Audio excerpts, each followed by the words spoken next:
Hi, I'm Mary Wilson of the Supremes, and you're on BackstageAxxess.com, where the real music begins.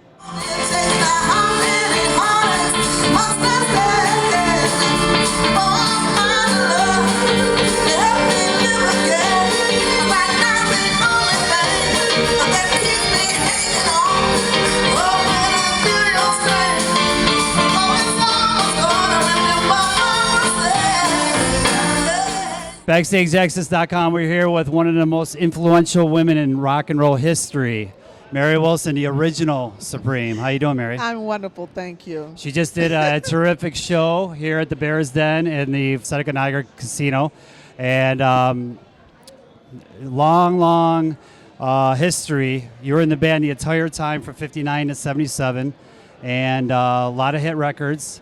Rock and Roll Hall of Fame induction 1988. A lot of things going on with you, and this band that you had together tonight. How did you put this band together? Well, you know what? Actually, I'm glad you asked that because it is local musicians that we picked up. Okay. And so they've only just rehearsed today.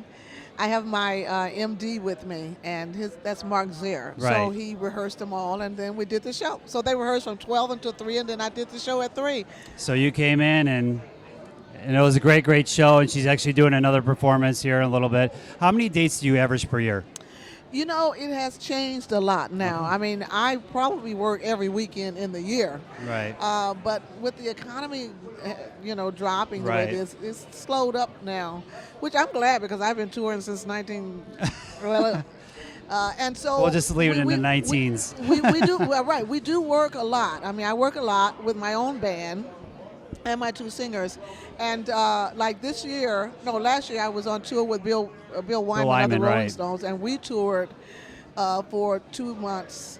And then I was on tour. That was over in England, right? That was over in England. And then also early in the year, I was with the Shy Lights in England for 2.5 months. The beginning of last year, I was in Russia. Wow. So, I mean, we really tour a lot. And you also do shows celebrating Lena Horne.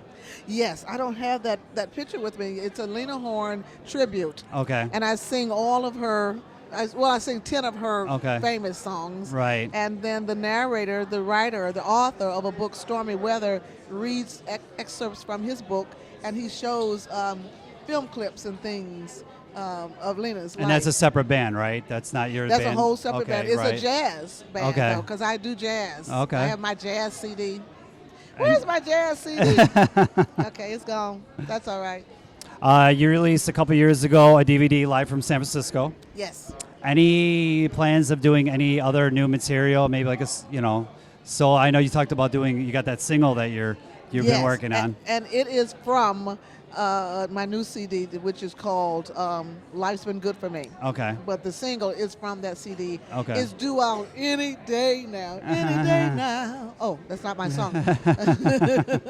So expect new material from Mary Wilson coming out very shortly. Yeah. Way back when, did you feel a lot of pressure being the first female supergroup, when you guys are breaking out way back in the early 60s with the Supremes? Well, you know what? We were really not the first. You had groups like the Shirelles, the Chantels. But you guys took it to a new level, well, though. I think that we did do that as right. well. Yeah, but I was just saying we weren't the first. Right. But my favorite group was the Shirelles. Okay. But when we came along, we worked with all the girl groups. The Ronettes. Who did we work with? The Ronettes, Chantels, Shirelles, Martha and the Vandellas, the Velvelettes. I mean, we worked with all the girl groups. And when we shot up to like really outer space or cyberspace before it was superstardom. Yeah. Well, it was a great feeling of, accomplishments. But it also put a lot of pressure on us as black women, and TV was really now beginning to show everything. So we were on TV every night and every day. It was just a great feeling of accomplishment. Yeah. Success stories when you talk to entertainers or athletes or whoever, they usually get some type of advice from like they say, oh, you know, my teacher gave me really good advice and you know put me on a path to stardom. Yes. But for you, it was different. You actually took different advice because one of your teachers told you to not go into singing, go into writing, and you didn't listen. Yeah. So you did the opposite. There were a couple of those teachers. In fact, my music teacher that Florence and I had, she was our teacher for Glee Club, ensemble, choir, all that in high school. Right. And she said she wanted us to be opera singers.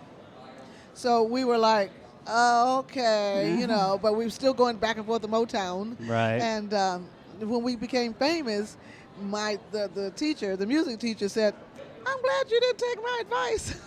so both of them, obviously my after English teacher and my music the success, teacher. I mean, the teacher probably felt like, oh my God, I can't believe I even told her that. Wow. I know, but you know, it still was good though. It was all good. And you do a lecturing series called Dare to Dream. Tell us about that. Okay, Dare to Dream has to do with actually my book, which I didn't bring my book, but I talk about life.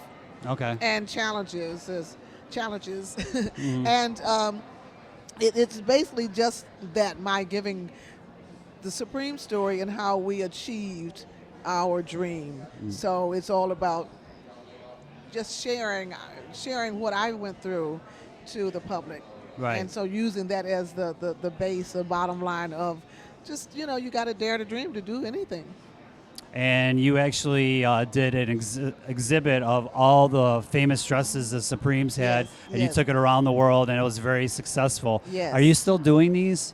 Yes. In fact, presently, my gown exhibit, which is called Reflections, Reflections, the Supremes gown exhibit, and it is in, I think it's still in Kansas. Is it? Okay, so it's traveling right now. Yeah, okay. It tours as much as I tour. How did you get your hands on all those? Like, did you ask the other women? Well, obviously Florence has been gone for, you know, almost 35 plus years, but did Diana Ross like lend you the costumes, or did you just happen to, like, how did you get a hold of all those? Okay, what happened was, each time a member would leave the group, they'd have to leave their gowns. Oh, okay, I see. And so since you were there from the beginning to the end, right? I got the gowns. Right. So everyone asked that. Okay. You know, but I think there still are some gowns floating around from the earlier days that should belong to me, but they're not. So I don't know where those are. But yes, I obtained them through default. And you got the famous ones that you wore on Ed Sullivan Show. Ed Sullivan Show, right? The one we did with the Queen Mother and Prince Charles. I call those our Queen Mother gowns because they're the pink pearls. Okay. They weigh about 35 pounds each. Very, very heavy. But yeah, they're still on tour. Okay. So is it going to be making its way to the Western New York area? Do you know? I don't know. You don't? Well, you know, I think it was in Albany, New York at one time. Okay. It was in Long Island. That's not out here, but it was Long Island, New York. So yes, hopefully, you know. We'd love to see it, obviously. Do you have any suggestions? I mean, any museums? I don't have any suggestions on that, but you could have brought it with you today, and I think a lot of people would have been interested to check it out. In 2000, you tried to put a reunion tour together with Diana Ross. No, I did not. That was Diana's project. Diana Ross, I'm sorry, tried to do that, and it just really didn't work out. Is there going to be a possibility of maybe doing something with Diana in the future? Well, you know, it's never too late until everyone's gone. Right. And if it comes up again, I'd love it to happen, but, you know, it just may not come about. May not come about. I know everybody wants it, but... So do you have any type of contact with Diana, or do you just, you know, it's cordial and what she does is what she does? You know, it's really, we're still friends. Right. I mean, that's something it's like, you know, relatives. We're like sisters, but we don't hang out together. Right. You know, she has her life and I have my life. But your opinion of the movie Dreamgirls? Obviously, it was very loosely based on the Supremes. It wasn't totally based on you guys. What's your real opinion about the movie? Well, I talk about that in the show, actually. Yeah. And I what I said in the show, and which is the way I feel. Right. It's a beautiful movie. It was a beautiful play. I absolutely adored it. And it is loosely based on the Supremes, but it's not. It really isn't, because I didn't get paid. Right. That's the way I say it. But there's so many elements that, yes, they took from our sort of history, our legacies and all. So what did I mean? Obviously, after the production and the whole movie, they obviously didn't ask you anything. But Jennifer actually kind of a little bit asked Jennifer about Hudson, yes. Yes, Florence. Florence. She asked a little bit. She was wonderful. I met her, and I gave her my book, right, so that she would have a little more understanding of that character. Right. And after she read it, she really gave Florence Ballard a great tribute at the Academy Awards. She said, and this is going out to, for Florence Ballard. So she got it, Right. But in terms of the play and the movie itself, it was really not about the Supremes, but that part about that Jennifer played was so close to Florence Ballard and her real life story. And wrapping up here, because I know you have a lot of things to do, but looking back, obviously you've had an illustrious career. What was you looking back was your most greatest achievement, you think?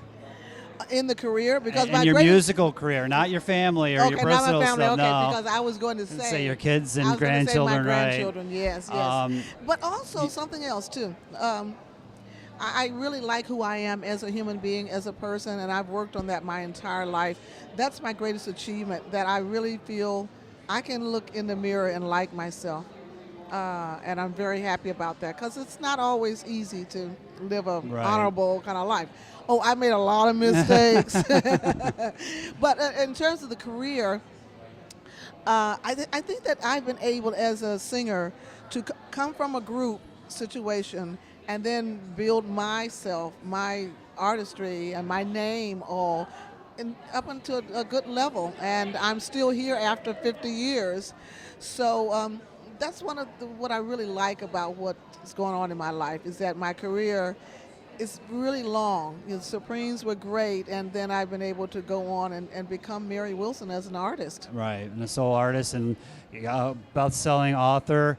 You're doing all these solo shows, Lena Horne tributes. And I was an ambassador for the United States, too, for a while. Yeah. And there you go, that too. And play with Bill Wyman and Stones. You're keeping very, very busy, obviously. Very current, yes. I want to do Dancing with the Stars. So you guys can call them up, email them, tell them that you want me on there, okay? My girlfriend, Gladys Knight, is on there, and she's doing great. Okay. Yes. Well, there you go. So whoever watches this, there's your next one of your next contestants here. We appreciate Mary Wilson of the Supremes, the original Supreme, to taking the time to talk to us at BackstageAxxess.com. Check her out on the road.